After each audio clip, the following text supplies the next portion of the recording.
ആശ്രയ പദ്ധതി ഇന്ത്യയിൽ കേരളത്തിൽ മാത്രം നടപ്പിലാക്കുന്ന അഭിമാനകരമായ ഒരു പദ്ധതിയാണ്. ഒരു സർവേയിൽ നമ്മുടെ സംസ്ഥാനത്തെ 2% വരുന്ന ജനങ്ങൾക്ക് ആരുടെയും ആശ്രയമില്ല, ഒരാളും സഹായിക്കാനില്ല. അനാഥരായ അവർ ജീവിക്കുന്നത് എങ്ങനെ, ഓരോ ദിവസവും കഴിച്ചു കൂട്ടുന്നത് എങ്ങനെ ആർക്കും അറിയില്ല. അവരിൽ പലരും എന്തെങ്കിലും ഭക്ഷണം ആരെങ്കിലും കൊടുത്താൽ കഴിക്കും. അടുത്ത ഭക്ഷണം നമ്മൾ അടുത്ത നേരത്തെ ഭക്ഷണത്തിന് വേണ്ടി കാത്തിരിക്കുമ്പോൾ ഇവര് അടുത്ത ഭക്ഷണം ഏത് ദിവസം എന്ന് അറിയാതെ ഏതെങ്കിലും ഒരു മൂലയിൽ കിടക്കുകയായിരിക്കും, വളഞ്ഞു കിടക്കുകയായിരിക്കും. അവരെ സംരക്ഷിക്കുന്നതിന് വേണ്ടി സംസ്ഥാന ഗവൺമെൻറ് ആവിഷ്കരിച്ച പരിപാടിയാണ് ആശ്രയ പദ്ധതി. ഗവൺമെൻറ് ഫണ്ട് നൽകും.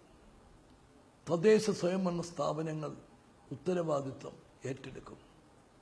കുടുംബശ്രീ വഴി അത് നടപ്പിലാക്കും.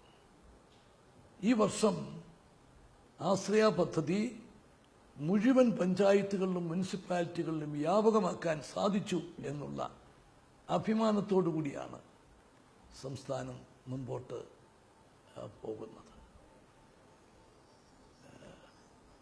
അനാഥരായവരെ, ആരുടെയും ആശ്രയമില്ലാത്തവരെ കുടുംബശ്രീ പ്രവർത്തകർ അവർക്ക് എല്ലാവിധ സഹായങ്ങളും എത്തിച്ചു കൊടുക്കും.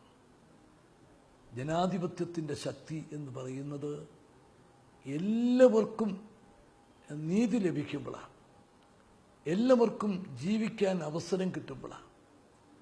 ഈ 2% ജനങ്ങൾക്കും ഏറ്റവും പരിമിതമായ ജീവിത സൗകര്യങ്ങൾ നൽകി കഴിയുമ്പോഴേ നമുക്ക് സ്വാതന്ത്ര്യത്തെക്കുറിച്ച് പറയാൻ അവകാശമുള്ളൂ എന്ന് ഞാൻ വിശ്വസിക്കുകയാണ്. ഈ വർഷം എല്ലാ പഞ്ചായത്തിലും മുനിസിപ്പാലിറ്റിയിലും നടപ്പിലാക്കിയ ഈ വർഷം ആശ്രയ പദ്ധതിയുടെ 2ാം ഘട്ടം തുടങ്ങുകയാണ്. ഇങ്ങനെ സംരക്ഷിച്ചു വരുന്നവർക്ക് കുറെ കൂടി മെച്ചപ്പെട്ട ജീവിത സൗകര്യങ്ങൾ ഉണ്ടാക്കാൻ വേണ്ടിയിട്ടുള്ള ആശ്രയയുടെ 2ാം ഘട്ട പ്രവർത്തനത്തിനും എല്ലാവരുടെയും സഹായം ഞാൻ അഭ്യർത്ഥിക്കുകയാണ്.